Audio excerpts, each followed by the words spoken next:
BSNL यानी भारतीय संचार निगम लिमिटेड। क्या है बीएसएनएल की सच्चाई?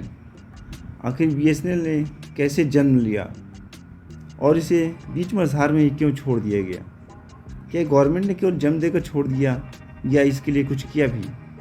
नमस्कार दोस्तों, एक ऐसा नेटवर्क जो साल 2015 सितंबर को भारतीय इतिहास के वजूद में आता है और 1 अक्टूबर 2000 को सेंट्रल द्वारा डीटीएस और डीटीओ यानी दूरसंचार सेवा विभाग और दूरसंचार संचालन का गठन होता है और यहीं से शुरुआत होती है बीएसएनएल की, भारतीय संचार निगम लिमिटेड की। भारत की एक सार्वजनिक क्षेत्र की संचार कंपनी जो 31 मार्च 2008 को 24% ब्याज बाजार पूंजी के साथ उभरती है और अपने रनवे पे दौड़ती है। उस समय बीएसएनएल के टावर हर जगह पूरे भारत में धीरे धीरे फैलाए जा रहे थे और कनेक्टिविटी भी बढ़ रही थी।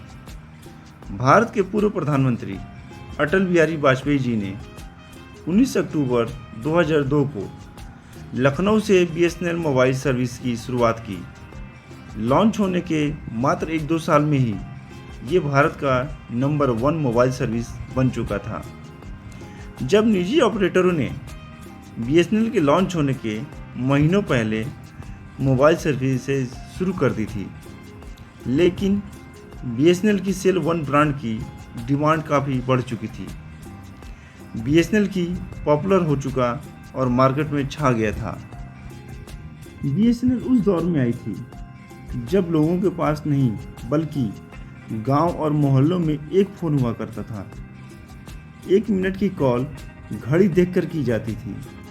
लोगों के पास टेलीफोन बूथ और लैंडलाइन से छुटकारा दिलाने के लिए मार्केट में आई ये बीएसएनएल कंपनी। लेकिन ये कंपनी आज खुद राहत और पैकेज पर जिंदा है। कभी दूसरों को राहत देने वाली ये कंपनी आज खुद राहत की गुहार लगा रही है। 1 दशक से कंपनी लगातार घाटे में चल रही है और हर दिन पिछड़ रही है। आज भी जहाँ किसी टेलीकॉम कंपनी का नेटवर्क नहीं आता, वहाँ बीएसएनएल की सिग्नल आता है, क्योंकि बीएसएनएल का कवरेज दूसरी कंपनियों के कवरेज के मुकाबले ज़्यादा है। लेकिन ऐसा क्या हुआ जो आज 5G स्पेक्ट्रम के मुकाबले बीएसएनएल का नाम तक नहीं है? क्यों बीएसएनएल की स्थिति ऐसी हो चुकी है? बीएसएनएल यानी भारत संचार निगम लिमिटेड, जो एक सरकारी टेलीकॉम कंपनी है, इन दिनों वेंटिलेटर पर पहुंच चुकी ये कंपनी एक दिन में ख़राब नहीं हुई, बल्कि इसे धीरे धीरे स्लो पॉइजन देकर बंद किया गया, यानी धीरे धीरे अनाथ बनाया गया। 1 अक्टूबर 2000 को शुरू होने वाली बीएसएनएल का भी टेलीकॉम सेक्टर में एक छत्र राज था। अगर सरकारों ने इसे औरों की तरह देखा होता तो आज कहाँ से कहाँ होती और सरकारी जॉब की भी लाइन लगी होती। मगर प्राइवेट कंपनी को बढ़ाने के चक्कर में गवर्नमेंट ने अपनी ही सरकारी संस्था को मझधार में लाकर खड़ा कर दिया।